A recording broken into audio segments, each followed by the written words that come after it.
بسم الله الرحمن الرحيم. Assalamu alaikum. Welcome to Quranic Arabic webinars. This lesson is about diphthongs, also known as the gliding sounds. Objectives: to understand what diphthongs are in English, to understand what diphthongs are in Arabic. So we're going to learn this in English first, just to understand the terminology and have something to relate back to, and then we'll see the same thing in Arabic. And then we're going to learn the correct lengths for pronouncing the diphthongs. So diphthongs in English, this is the actual definition of a diphthong. Two vowels following each other and pronounced as one syllable or one sound. So normally two sounds which effectively merge into one sound. Essentially, these are sounds that glide together, so that's why they sometimes call it the gliding sounds. So in the English word I, okay, if we break that down into sounds, it's more like I.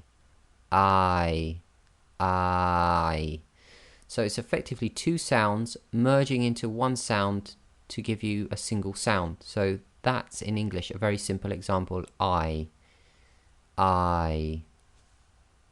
So in Arabic, there are two ways to form these sort of gliding sounds that go into each other. The first one is whenever you have a letter with a fatha followed by a waw with sukoon. So again, this sukoon, the round circle, this is a computer font version. In the Uthmani script, it will be slightly different. So here, take this round circle as a sukoon. Now, normally the letter with the fatha will give an a sound. And with the waw, with the sukoon, i.e. waw sakin, the sound it will give is ow. Ow.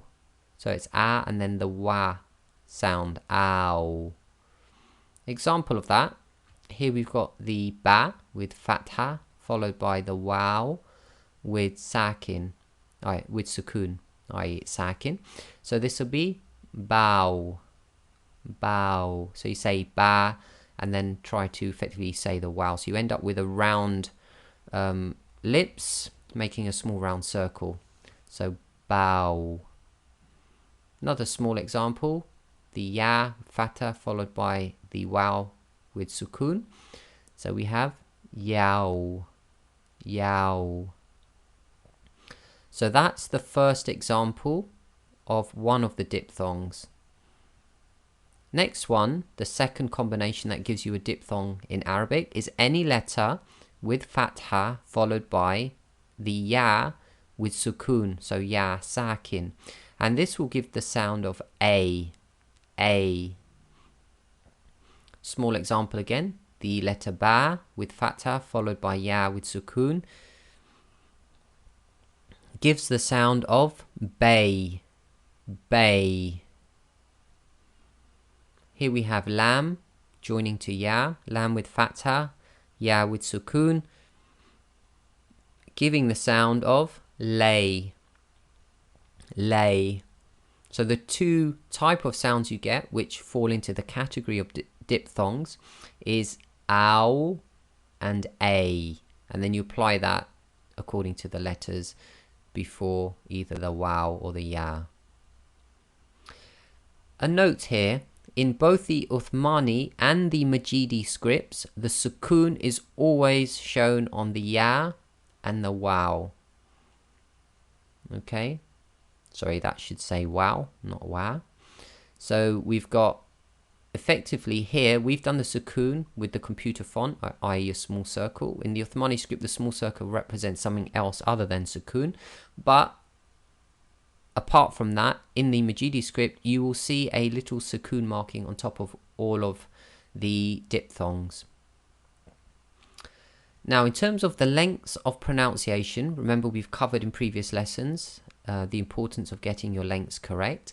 The diphthongs are pronounced with ×2 lengths long, i.e. relative to the speed you recite at. So an example of this, here we have the word alaykum. Okay, so we've got to be careful here.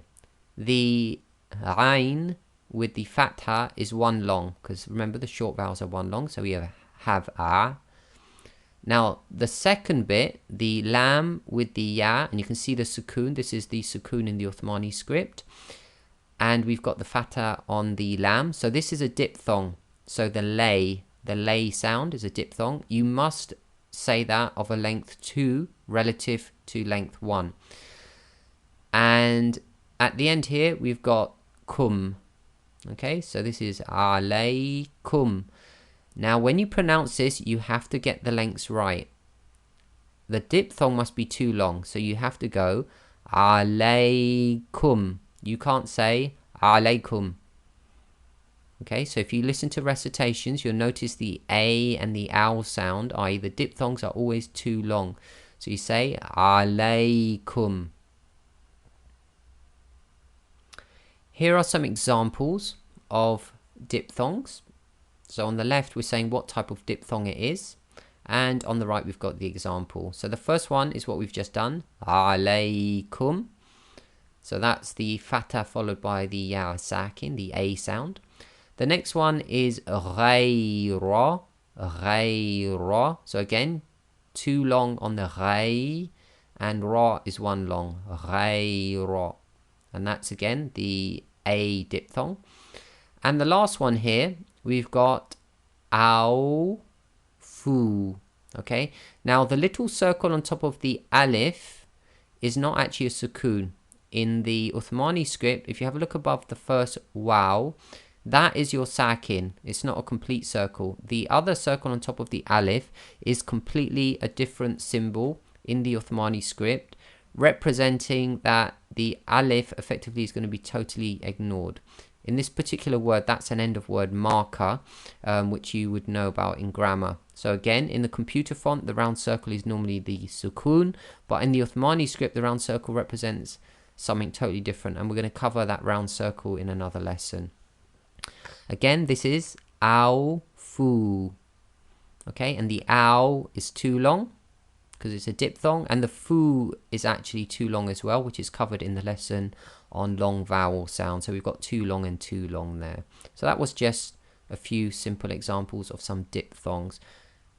Again, remember, in the Majidi and the Uthmani script, the diphthongs, the sukoon will always be shown. So both of the yas in the two examples, alaykum and ghayra, have sukoons, and the waw in the last one, aw, is also a diphthong. It will have a sukoon. So in conclusion, we know what diphthongs are. We know the correct length for pronouncing them, i.e. too long. And that's the end of that short lesson.